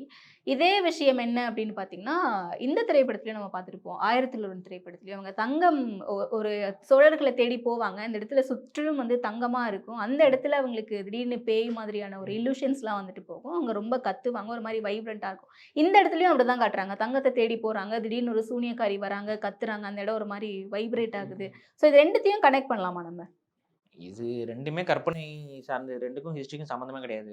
இன்னொன்று நான் சொல்கிறேங்க, இந்த சூனியம், இந்த விழி சூனியம் வைக்கிறது, இந்த இந்த மாந்திரிகம் பண்ணுறது, இதெல்லாம் நம்ம நினைக்கிறோம் இன்னைக்கு தடை செய்யப்பட்டிருக்குண்டு. அரசர் காலத்துலையுமே தடை செய்யப்பட்டது தான். ஏன்னா இது வந்து பிளாக் மேஜிக்னு அதுதான் சொல்லக்கூடிய கேட்குறேன். அந்த டைம்ல இருந்தே இதெல்லாம் இருந்திருக்கா? அந்த டைம்ல இருந்தே இருக்கு. பிலீஃப் சிஸ்டம் இன்னைக்கு வரைக்கும் இருக்குல்ல. இன்னைக்குமே வந்து குடும்பத்தோட தற்கொலை பண்ணிக்கிறவங்களாம் இருக்கான் தானே. இந்த தப்பான விஷயங்களை நம்பிக்கிட்டு குடும்பத்தோட தற்கொலை பண்றவங்களாம் இருக்க தான் செய்றான். இந்த தப்பான விஷயத்துக்காக போயிட்டு காசு கட்டிட்டு இவன் நாசமா போகணும், இவன் நாசமா போகணும்னு சொல்லி சாபம் விடுறவன், சபிக்கிறவன், பில்லிசூனியை வைக்கிறவன்லாம் சுத்திட்டு தான் இருக்கிறான். யூடியூப்லாம் இப்போ வந்துட்டாங்க உள்ள. நிறைய பேர் யூடியூப்ல அகோரிலாம் சுத்திட்டு இருக்காங்க. அப்ப பார்த்தா இந்த வேலையை தானே பண்றாங்க, வேற என்ன பண்றான்? அப்ப இந்த மாதிரியான போலிச்சாமியார்கள், இந்த மாதிரியான இந்த இந்த மாந்திரிகத்தை பயன்படுத்தக்கூடியவர்கள்லாம் வந்து அந்த காலகட்டத்திலையுமே வந்து தடை செய்யப்பட்டவர்களாகத்தான் இருந்தார்கள். அவங்க அரசாங்கத்தோட சப்போர்ட்லேயோ அரசாங்கத்திற்கு சாதகமாகவோ அவங்க இருந்ததில்லை. ஏன்னா அவர்களுக்கெல்லாம் தண்டனை கொடுத்த வரலாறு, கல்வெட்டு ஆதாரங்கள்லாம் நமக்கு இருக்குது. நம்ம நிறைய பேர் சொல்கிறோம், இந்த அகோரின்லாம் சொல்கிறோம்ல, அகோரிகள் எல்லாம் வந்து தமிழ்நாட்டில் ஆக்சுவலாக பேண்டு தெரியுமா? ஒரு காலத்தில் சோழர்கள் காலகட்டத்தில் அகோரிகள் உள்ளே வரக்கூடாது, தமிழ்நாட்டு எல்லைக்குள்ளே தடுத்து வச்சுருந்தாங்க. நீங்கள் நம்ம ஊர்களில் வந்து இப்போ சொல்லுவாங்க, பூச்சாண்டி வந்தால் உங்ககிட்ட பூச்சாண்டிகிட்ட நான் பிடிச்சி கொடுத்துருவேன், பூச்சாண்டிகிட்ட நான் பிடிச்சி கொடுத்துருவேன்னு சொல்லி பயப்படுத்துகிற ஒரு விஷயம் இருக்குது பார்த்தீங்களா? அது ஆக்சுவலாக வந்து அந்த காலகட்டத்தில் இருந்து அகோரிகளை வந்து மென்ஷன் பண்ணி நிறைய பேர் என்ன நினச்சிட்டாங்க, பூச்சாண்டி அப்படின்னா வந்துட்டு வந்து அதிகமாக விபூதி இதெல்லாம் வச்சுக்கிட்டு இருக்கக்கூடிய அந்த காபாலிக இதில் பிரிவை சார்ந்தவர்கள் அப்படிங்கிற அந்த ஒரு இதில் பார்த்துட்டு அதை வந்து மக்கள் வந்து அந்த மதத்துக்கு எதிராக அந்த மாதிரி ஒரு சொல்லிட்டாங்க அப்படிங்கிற மாதிரி சொன்னாங்க. ஆனால் உண்மை அது கிடையாது. இன்றைக்குமே வந்து பார்த்தீங்கன்னா அகோரிகளுடைய சில ப்ராக்டிசஸில் வந்து பார்த்தீங்கன்னா மாமிசம்ன்றது இன்னும் நிறைய சில பெடோஃபிலிக் சார் விஷயங்கள்லாம் கொஞ்சம் அங்கே இருக்குது, உள்ள அந்த பிரச்சனைகள்லாம் இருக்குது. இன்னுமே அது டாக்குமெண்ட் இப்போலாம் கூட அரெஸ்ட்லாம் பண்ணிட்டு தான் இருக்காங்க. அப்போ அந்த மாதிரியான ஒரு பேட் பிஹேவியர் அந்த காலகட்டத்துலையும் இருந்துச்சு. அப்போ என்னென்னா இவங்கெல்லாம் வந்து பார்த்தீங்கன்னா குறிப்பாக வந்து பூப்படையாத பெண் குழந்தைகளை வந்து பலி கொடுக்குறதுக்கு எடுத்துகிட்டு போயிடுவாங்க. அந்த கிராமம் காட்டுக்குள்ளே இருப்பாங்க. இவங்க கிராமத்துக்கும் காட்டுக்கும் என்ன டிஸ்டன்ஸ் பெருசாலாம் இருக்காது. குழந்தைங்க விளையாண்டுட்டு இருக்கும்போது வந்து தூக்கிட்டு காட்டுக்குள்ளே போயிட்டா இதெல்லாம் நடந்திருக்கு. அந்த இது நடந்த காலகட்டத்தில் வந்து பார்த்தீங்கன்னா இவையெல்லாம் தமிழகத்தில் தடை செய்யப்பட்டிருந்தது. இதெல்லாம் நம்ம வந்து ஒரு ப்ரொக்ரெசிவ் கம்யூனிட்டியாக தான் இருந்திருக்கோம். நம்ம ஒரு மாதிரி பட் இல்லை, யூஸ்வலாகவே இந்த மாதிரியான ஒரு ஃபேண்டசியை இணைக்கிறது ஒன்று இருக்குல்ல திரைப்படங்களில். இல்லை, அது ஒரு தங்கம் இருக்குன்னா அதை பாதுகாக்கிறதுக்கு ஒருத்தவங்க இருப்பாங்க, காடு இருக்கு அப்படின்னா அதுக்கு பாதுகாக்கிறதுக்கு அரசர்கள் தான் பாதுகாத்தாங்க. இன்னைக்கு வந்து இன்னைக்கு நம்ம தமிழகத்துடைய கஜானா இருக்குது, தமிழகத்துடைய இந்தியாவுக்குள்ள வந்து பேங்க் இருக்குது. இதெல்லாம் வந்து பாதுகாக்கிறதுக்கு ஏதாவது மந்திரம் மாயமாக போடுறோம் தெரியும் அவனுக்கு எதை பாதுகாக்கணும். அப்போ அங்கே ஆர்ம்டு கார்ட்ஸ் வச்சுருக்காங்கல்ல, வால்ட்டெல்லாம் இருக்குல்ல. இன்றைக்கி வால்ட்டுக்கு முன்னாடி ஒருத்தர் துப்பாக்கியோட நின்றுட்டு இருக்காருல்ல, ஏடிஎம்க்கு ஒரு செக்யூரிட்டி கார்டு போட்டிருக்காங்களே, அங்கே போய் மந்திரமாக போடுறாங்க. எந்த முட்டாலும் இதெல்லாம் பண்ணலை. இதெல்லாம் வந்து என்னென்னா நீங்கள் ஃபேண்டசிஸ் அந்த காலத்தில் அப்படின்னு சொல்லி ஃபேண்டசிஸ் பண்ணிகிட்டு இருக்கீங்க. அதெல்லாம் அப்படி கிடையவே கிடையாது. நிர்வாகம் என்பது மனித நிர்வாகம் வந்து இந்த அப்படிலாம் ஒருத்தர் வந்து மந்திரம் போட்டாச்சுங்க அதனால் யாரும் இங்கே பக்கத்தில் வர முடியாது, அது வேணால் அப்படி ஒரு பிலீஃபை வச்சு பொய் சொல்லலாம். இங்கே அந்த நிறைய பேர் சொல்லுவாங்க புதையில பூதம் காக்குது அப்படின்னு. அது எதுக்கு சொல்கிறாங்க? யாரும் அந்த புதையில தேடி போகக்கூடாதுங்கிறக்காக. ஏன்னா அந்த ஸ்டோரியை கிளப்பி விட்டவன் தான் அந்த புதையில தேடிட்டு இருப்பான். அது கிடைக்காம இருக்கும். அப்ப அந்த இடத்துல இருக்க ஒரு இன்ஃபர்மேஷன் அந்த புதையல வந்து பூதம் காக்குதுன்னு சொல்லிட்டோம்னா, யாரும் அடுத்தவன் காம்படிஷன் குறையும்ல அந்த பயத்தினால. ஆனா அத கடந்து உள்ள போய் தேடுறவன் தேடிட்டு தான் இருப்பான். எடுக்கிறவன் எடுத்துட்டு தான் இருப்பான். ஸோ இது இங்க என்ன விஷயம்னா, இந்த மாரியான கற்பனைகள் எல்லாமே காலங்காலமா இருக்கிறது தான். ஆனா அந்த காலகட்டத்திலயும் தமிழர்கள் வந்து இதெல்லாம் அதாவது அரசர்கள், இல்ல வந்து அது சார்ந்த அந்த கட்டமைப்பு இருக்காங்கல்ல, அவங்கலாம் பெரிய அட்வைசர் போர்ட்ஸ் இருக்கும். நெறைய அறிவாளிகள் இருப்பாங்க. அவங்கலாம் வந்து இந்த மாரி கற்பனை, இந்த மூட நம்பிக்கை இதுக்குள்ளலாம் அவங்க இல்ல. அங்க இல்ல. நீங்க நம்ம அறிவியலா செய்த பல விஷயங்கள நீங்க இன்னைக்கு மூட நம்பிக்கைன்னு சொல்லி எடுத்துக்கிறீங்க. அன்னைக்குமே வந்து இப்ப இந்த இந்த ஆடு வெட்டுறது, மாடு வெட்டுறதெல்லாம் அது வந்து ஒரு ட்ரெடிஷனுக்குள்ள வருது. அது வந்து சாக்ரிஃபைஸ் அப்படிங்கிற கான்செப்ட்ல வரல. அத நம்ம புரிஞ்சுக்கணும். ஏன் இங்க கிடா வெட்டுறாங்க அப்படின்னா, அது பலி குடுக்குறது தான். ஆனா, அது வந்து கடவுளுக்கு இந்த பலியினால சக்தி போய் அப்படி சொருகி அப்படிலாம் கிடையாது. அன்னைக்கு வந்து பார்த்தீங்கன்னா, ஆடு, மாடு எல்லாமே வந்து எல்லாருமே தான் வளர்த்துக்கிட்டு இருப்பாங்க. அப்ப நமக்கு புரோட்டீன் வேணும். அத அன்னைக்கு வாங்கி அஃபோர்ட் பண்ணி பண்றதுக்குலாம் வாய்ப்பு ரொம்ப கம்மி. 2வது அவ இது என்னன்னா, எல்லாருக்கும் அன்னைக்கு பகிர்ந்து ஒரு புரோட்டீன் சோர்ஸ் வந்து கிடைக்கணும் அப்படின்னா, அது வந்து எல்லாருமே அந்த ஊர்ல இருக்க எல்லாருக்குமே குடுத்துருவாங்களா? புரோட்டீன் கிடைச்சிரும். புரோட்டீன் டெஃபிஷியன்சி எவ்வளோ ஆபத்துங்கிறதுல டாக்டர்ஸ்க்கு சொன்னா தெரியும். அப்ப அன்னைக்கு அது ஒரு ரிச்சுவலா பண்ணி, எல்லாருக்கும் புரோட்டீன் போய் சேரணும். வசதியானவன் மட்டும் டெய்லி மட்டன் சாப்பிட்டுக்கிட்டு, வசதி இல்லாதவன் டெய்லியும் கூழ கஞ்சி குடிச்சிட்டு இருந்தா, அது சரியா இருக்காதுங்கிறதுக்காக, அப்ப அவன் வந்து கெடா வெட்டி எல்லாருக்கும் விருந்து போடணும். அப்ப எல்லாத்துக்கும் விருந்து போட்டான்னா, அது அவனுக்கு ஆட்டோமேட்டிக்கா கிடைச்சிரும். அப்ப இந்த மாதிரியான ஒரு லாஜிக்ல தான் அதெல்லாம் பண்ணியிருக்காங்க. நம்ம ஆளுங்க அந்த லாஜிக்க விட்டுட்டு, அது ஒரு ஒரு மேஜிக்கா யோசிச்சுட்டு, இப்ப பலி குடுத்தா நமக்கு எல்லாம் நடந்துரும். நல்லது கிடைச்சிரும். அதனால போய் பலி குடுப்போம். வீடு கட்டுறதுக்கு முன்னாடி பலி குடுத்துறணும். இந்த மாரியான தப்பா புரிஞ்சுக்கிட்டு பண்றாங்க. அது கிடையாது. அன்னைக்கு பலி குடுக்குறதுங்கிறது ஒரு நல்ல காரியம் செய்ய போம்போது, மக்களுக்கெல்லாம் விருந்து படைக்கணும். அத பலி குடுத்துட்டு அப்படியே வந்துருவாங்களா? இல்ல புதைச்சுருவாங்களா? சமைச்சு தான் சாப்பிடுவாங்க. எந்த ஆடா இருந்தாலும், சிக்கனா இருந்தாலும் வெட்டிட்டு, அதுக்கப்புறம் அந்த கோழிய சமைச்சு சாப்பிடுறது தான். யார் சாப்பிடுறா? சாமியா சாப்பிடுது? நீங்க தான் சாப்பிட போறீங்க. அப்ப இது ஒரு எல்லாருக்கும் ஷேர் பண்ணி சாப்பிடுறதுக்கு ஒரு ஒரு ஒரு ஒரு இத ஃபாலோ பண்றோம். இப்படி தான் நீங்க இத பார்க்கணும். அதேபோல அன்னைக்கு வந்து பார்த்தீங்கன்னா, காவலர்கள் தான் பாதுகாத்தார்கள். அங்க இருந்த மக்கள் தான் பாதுகாத்தாங்க. மாயாஜாலம்லாம் பாதுகாக்கல. இன்கேஸ் வந்து இவர் படத்தோட சுவாரஸ்யத்துக்காக ஏதாவது இப்படி காட்டியிருக்காரான்னு தெரியல. ஏன்னா, அந்த ட்ரெய்லர்ல அவர் கத்துறது, இது பண்றதெல்லாம் அது ஃபேக்கா தான் இருக்கும். அது வந்து அந்த இத ஒரு கற்பனையா சும்மா ஆட் கற்பனையா இது பண்ணணும். பண்றது தான். அது 1000த்துல ஒரு உண்மை. அது ஒரு கற்பனை அப்படிங்கிற நீங்க முழுசா இந்த நான் எப்பவுமே நான் சொல்ற விஷயம் என்னன்னா, நீங்க கற்பனை அப்படின்னு சொல்லி போறீங்கன்னா, ஏதோ சிந்து பாத்து இது ஏதாவது அப்படி போயிருங்க. ஏதாவது ஒரு வேற ஏதோ பேர வச்சுட்டு அதுக்கு அந்த கற்பனை கதாபாத்திரம்னு சொல்லிட்டு போயிருங்க. ஆனா நீங்க என்ன பண்றாங்கன்னா, உண்மையான சாம்ராஜ்யங்கள், உண்மையான அரசர்கள எடுத்துக்கிட்டு அதுக்குள்ள கற்பனை பண்ணக்கூடாது. இப்ப நான் வந்து கற்பனையா எடுக்கிறேன் அப்படிங்கிற பேர்ல ஒரு சுதந்திர போராட்ட வீரர் வச்சு நான் கற்பனையா ஒரு படம் எடுத்தா, அது அது வந்து குட் டேஸ்ட்டா? கிடையாதுல்ல. தப்பு அது. கற்பனையா நான் எடுத்தேங்க. என்னோட ஃபேண்டஸிய கொண்டு வந்து நான் அவரோட பொருத்துனேங்கலாம் சொல்ல முடியாது. இப்ப மோடி இருக்காரு. மோடிய வச்சுக்கிட்டு நான் ஃபேண்டஸி அவரோட செலுத்தி ஒரு படம் எடுக்கிறேன். அவர் கூட ஒரு சூனியக்காரரோடயே தான் சுத்துறாரு, வராருன்னு ஒரு படம் எடுக்கிறேன்னு வைங்க. என்ன பண்ணுவீங்க? என்னய்யா சொல்ற? அப்டின்னா ஃபேண்டஸி வேணாங்கிறீங்கல்ல, அதே தான் இங்கேயும். இப்ப அதே போல கலைஞர் கருணாநிதி இருக்காரு. இப்ப அவர வந்து நான் ஒரு ஃபேண்டஸி கலந்து, ஒரு மாயாஜாலம் கலந்து நான் படம் எடுக்கிறேன் அப்டின்னா, ஒத்துக்க மாட்டாங்க. இதெல்லாம் கண்ணு முன்னாடி வாழ்ந்தவங்களுக்கு ஒத்துக்க மாட்டாங்க. ஆனா முன்னாடி வாழ்ந்த அரசர்கள் இவங்கள வச்சு நான் ஃபேண்டசைஸ் பண்ணி படம் எடுக்கிறேன். நீ ஏத்துக்கணும். எப்படி ஏத்துக்க முடியும்? இது ஹிஸ்டரிய போட்டு தப்பு தப்பா போட்டு மக்கள குழப்பி விட்டு 1000த்துல ஒருவன்லாம் பார்த்தவன்லாம் இன்னைக்கு வரைக்கும் ஃபயர் விட்டுட்டு இருக்கான். கேட்டா வந்து அதுல இருந்து ஆக்சுவலா சோழர்கள பத்தி எல்லாமே தப்பா தான் காட்டியிருக்காங்க. எல்லாமே ஒண்ணு கூட அதுல கரெக்ட்டா காட்டல. எல்லாமே தப்பு தப்பா காட்டியிருக்காங்க. அப்ப அந்த தப்புங்கிறத அவன் வந்து ரியலைஸ் பண்றது இல்ல. ஹிஸ்டரிய வந்து படத்துக்குள்ள தேடாதீங்க. இது படம்ங்கிறது வந்து தப்பான சும்மா சாதாரணமா ஒரு கற்பனையில ஒரு டைரக்டர் ஒரு என்டர்டெயின்மென்ட். அதுல வந்துட்டு சோழர்கள பத்தி அதுல அப்படி சொல்லியிருக்காங்க. அதனால இப்படி அப்படின்னு தவறா நினைக்காதீங்க. சோழர் அரசோ, இல்ல சோழர் அரசாங்கமோ, இல்ல நீங்க தமிழர்களுடைய வாழ்வியல் என்பது, நீங்க உலக மக்களோட அந்த டைம் லைன்ல போய் கம்பேர் பண்ணி பார்த்தீங்க அப்படின்னா, ரொம்ப ரொம்ப சரியான ஒரு வாழ்வியலை தமிழர்கள் வாழ்ந்திருக்கிறாங்க. அறிவான ஒரு வாழ்வியலை வாழ்ந்திருக்கிறாங்க. அதுக்கான ஆதாரங்கள் தான் நம்மகிட்ட அதிகமா இருக்கு. நீங்க அன்னைக்கு வாழ்ந்த தமிழர்கள் இன்னைக்கு இருக்கிற ஆட்களோட கம்பேர் பண்ணிட்டு இருக்கக்கூடாது. அந்த காலகட்டத்தில கேபிட்டல் பனிஷ்மென்ட் இருந்துச்சு. தலைய வெட்டி துண்டிக்கிறது. அந்த காலகட்டத்தில ராஜராஜ சோழன் மரண தண்டனை குடுத்தாரு அப்டின்னா, அந்த காலகட்டத்தில மரண தண்டனை குடுக்காத யாராவது ஒரு ராஜாவ வச்சு தான் நீங்க கம்பேர் பண்ணணும். என்னதான் இருந்தாலும் இதற்கு இது தண்டனையா? கொடுங்கோலனாக இருந்திருக்கான் ராஜராஜன். இப்ப இங்க இருக்க அரசாங்கத்த வச்சுட்டு நீங்க கம்பேர் பண்ணக்கூடாது. புரியுதுங்களா நான் சொல்றது? இது ஹிஸ்டரியில வந்து அந்த டைம் லைன்ல தான் கம்பேர் பண்ணணும். அந்த டைம் லைன்ல ராஜராஜ சோழன் சரியா இருந்திருக்காரா? அப்படி பாருங்க. அந்த காலகட்டத்தில இருக்கக்கூடிய அரசர்கள அந்த காலகட்ட மக்களோட தான் நீங்க கம்பேர் பண்ணுங்க. இப்ப ரோம் அரசர்கள், ரோமானியர்களுடைய பழக்கவழக்கத்துக்கும், தமிழர்களுடைய பழக்கவழக்கத்துக்கும் நீங்க கம்பேர் பண்ணுங்க. எகிப்தியர்களோட பழக்கவழக்கத்துக்கும், தமிழருடைய பழக்கவழக்கத்துக்கும் கம்பேர் பண்ணுங்க. இது கரெக்ட். அத விட்டுப்புட்டு இப்ப இருக்க தமிழர்கள 2000 வருஷத்துக்கு முன்னாடி இருந்தவங்ககிட்டயும், 1000 வருஷத்துக்கு முன்னாடி இருந்த தமிழர்களோடையும் கம்பேர் பண்ணிக்கிட்டு பேசிக்கிட்டு இருக்கிறது வந்து முட்டாள்தனம். அந்த முட்டாள்தனத்த தான் ரஞ்சித் போன்ற நபர்கள் தொடர்ச்சியா படங்கள் மூலமா சொல்லிட்டு இருக்காங்க. அன்றைய காலகட்டம் வேற. அன்னைக்கு ஃபியூடல் சிஸ்டம் உலகம் முழுக்க இருந்தது. தமிழ்நாட்டில் மட்டும் கிடையாது, உலகம் முழுக்க ஃபியூடல் சிஸ்டம் இருந்தது. அந்த ஃபியூடல் சிஸ்டம்னா என்னன்னே நீங்க புரிஞ்சுக்காம, தமிழ்நாட்டில் அது எவ்வளோ பெட்டரா இருந்துச்சுங்கிறத நீங்க பார்க்கணும். தமிழ்நாட்டில் மக்களை அடிமைப்படுத்தினார்களா, ஒடுக்குமுறைக்கு உள்ளாக்குனார்களா, சரிசமமா குடுத்தார்களா, பகிர்ந்து குடுத்தார்களாங்கிறத நீங்க புரிஞ்சுக்கிட்டு படம் எடுத்தா சிறப்பா இருக்குங்கிறத நான் சொல்றேன். குறியீடுகள் பத்தி கண்டிப்பா பேசியாகணும். ட்ரெய்லர், டீசர் 2மே பார்க்கும்போது பல இடங்கள்ல வந்து புத்தருடைய சிலைகள் வச்சிருந்தாங்க. அதுல ஒரு ஷார்ட் அதெல்லாம் வந்து ரஞ்சித்தோட பொலிட்டிக்கல் அஜெண்டாஸ். நான் அவ்வளவுதான். புத்தருக்கும் தமிழர்களுக்கும் எந்த தொடர்பும் கிடையாது. ஏன்னா ஒரு புத்த மதம் பக்கம் ஒரு ஒரு காலகட்டத்துல மலை மேல புத்தர் சிலை இருக்கு. அதுக்கு எதிர்க்க வந்து அதே மலை தோற்றத்துல யானையுடைய அந்த மலையே வந்து யானையுடைய தோற்றத்துல தான் இருக்கு. இன்னொரு இடத்துல எல்லாருமே கீழ விழுந்து கிடக்குறாங்க, படுத்திருக்காங்க.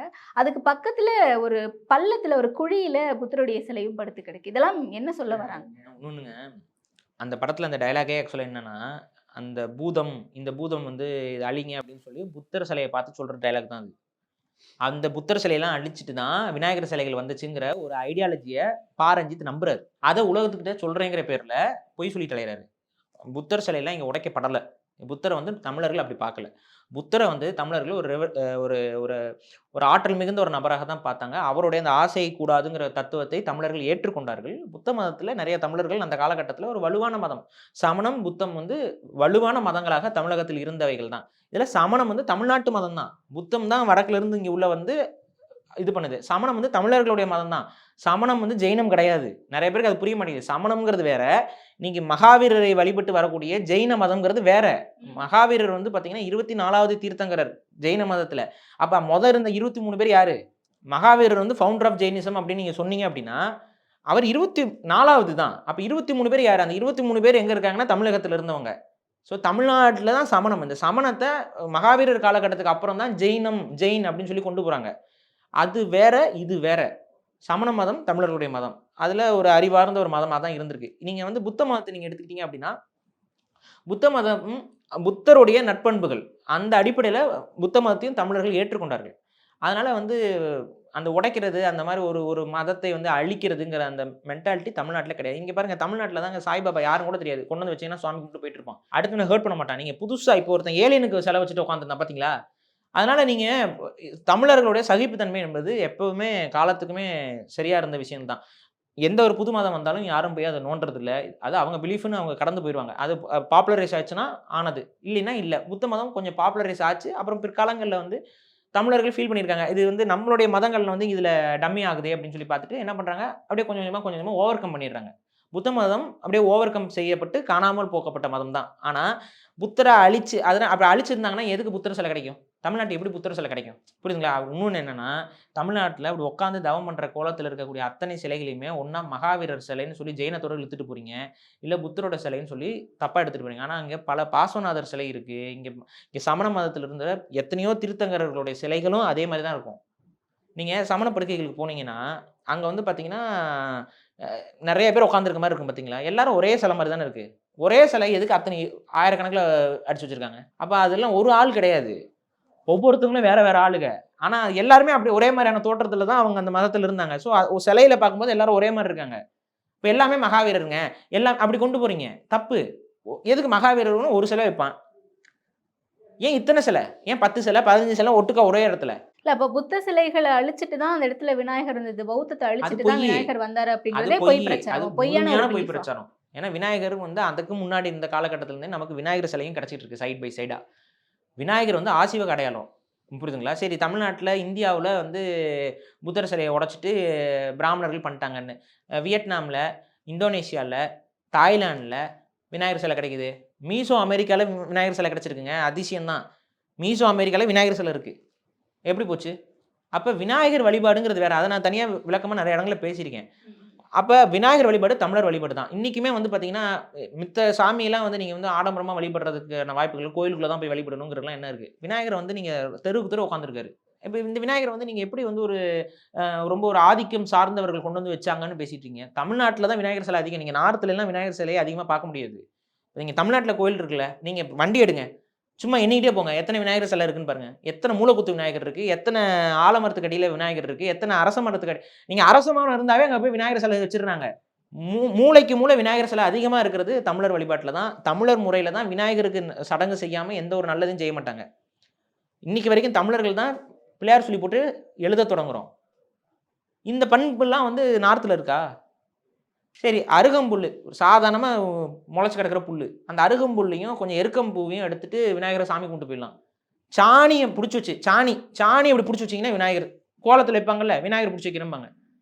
அந்த அளவுக்கு ரொம்ப எளிய மக்களுடைய வழிபாட்டு முறையில் இருக்கிற விநாயகரை வந்து நீங்கள் வந்து புத்தரை அழிச்சு விநாயகராக மாற்றிட்டாங்க அப்படின்னு சொல்லி பேசுறது வந்து அபத்தம். இந்த அபத்தத்தை தொடர்ச்சியாக வந்து இந்த தலித்தியவாதிகள் தொடர்ச்சியாக அது பொய் பிரச்சாரம். உங்களால் ஆதாரத்தோட நம்ம மூலச்சான்றுகளோட அடிக்க முடியும். ஏன் இந்த பொய் பிரச்சாரத்தை இவர் படங்களில் தொடர்ச்சி இவரும் காட்டுறாரு, இவர் மாரி செல்வராஜும் அதே பொய் பிரச்சாரத்தை காட்டுறீங்க?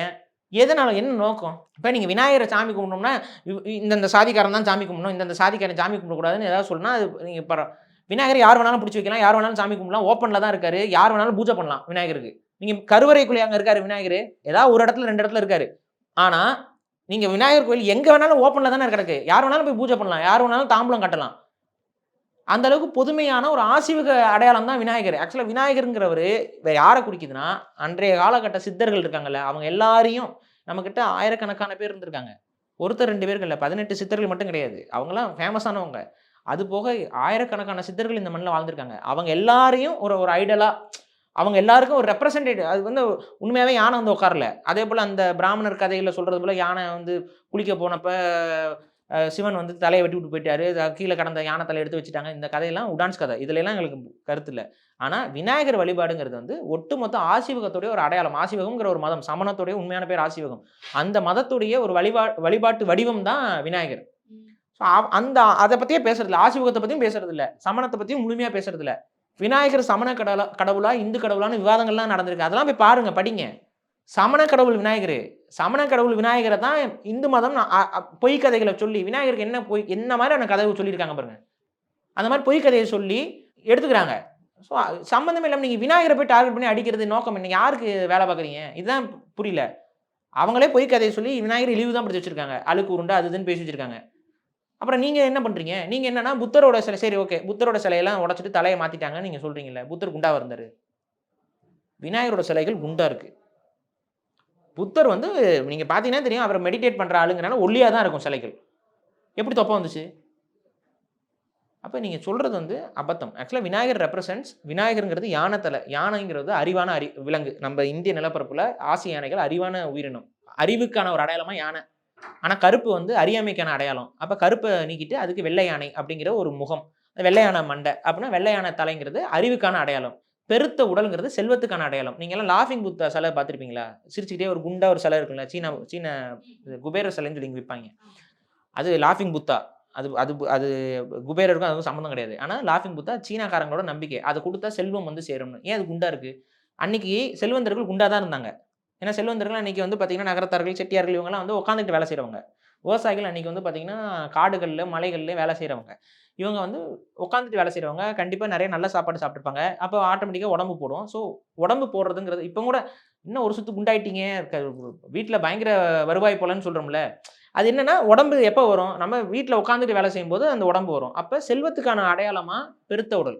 அப்போ ஒரு மனிதனுக்கு அறிவும் அரசிந்தனையும் நல்ல அறமும் வேணும். அதான் யானை.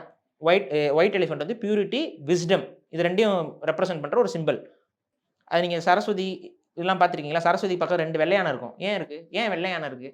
அறிவுக்கான அடையாளம், அறத்திற்கான, அறம்னா ஒரு நல்ல செயல், ஒரு டிக்னிட்டி, அந்த இதுக்கான ஒரு அடையாளம். அந்த அடையாளமும் செல்வத்துக்கான அடையாளமும் 2 சேர்ந்து. அப்போ ஒரு மனிதனோட லைஃப்பில் பொருளாதாரமும் வேணும், அறிவும் நல்ல சிந்தனையும் ஒழுக்கமும் வேணும். இது எல்லாத்துக்குமான உருவகம் தான் விநாயகர் வழிபாடு. இது ஒரு உருவக வழிபாடு. விநாயகர் யாரும் வானத்தில் உட்காந்துக்கிட்டு இல்லை, அது ஒரு சிம்பாலிக் ரெப்ரசன்டேஷன். அந்த ஒரு தத்துவத்துக்கான ஒரு தத்துவ கடவுள். அதை அழிச்சு நீங்கள் என்ன பண்ண போகிறீங்க? அதை வந்து புத்தரோட சம்மந்தம் இல்லாமல் பொருத்தி தப்பான ஒரு வேலை. அதை தான் இவர் படத்தில் பண்ணுறாரு. இந்த படத்துலையும் அது மாதிரி ஒரு காட்சியை அவர் எடுத்திருக்கிறாருங்கிறத எனக்கு கிடைச்ச தகவல். படத்தை பார்த்துட்டு நான் சொல்கிறேன். அண்ணம்மாள்னாலே மன திருப்தி தான். Annamal Institute of Hotel Management. Chennai Samitha aviation and hotel management college. படிக்கலாம் இன்று, பறக்கலாம் நாளை. ஃபேமிலி அவுட்டிங், ஏர்போர்ட் எப்பவுமே நமக்கு ஃபாஸ்ட் ட்ராக் தான். ரூபாய் 50 டிஸ்கவுண்ட் ஆக பெறுங்கள்.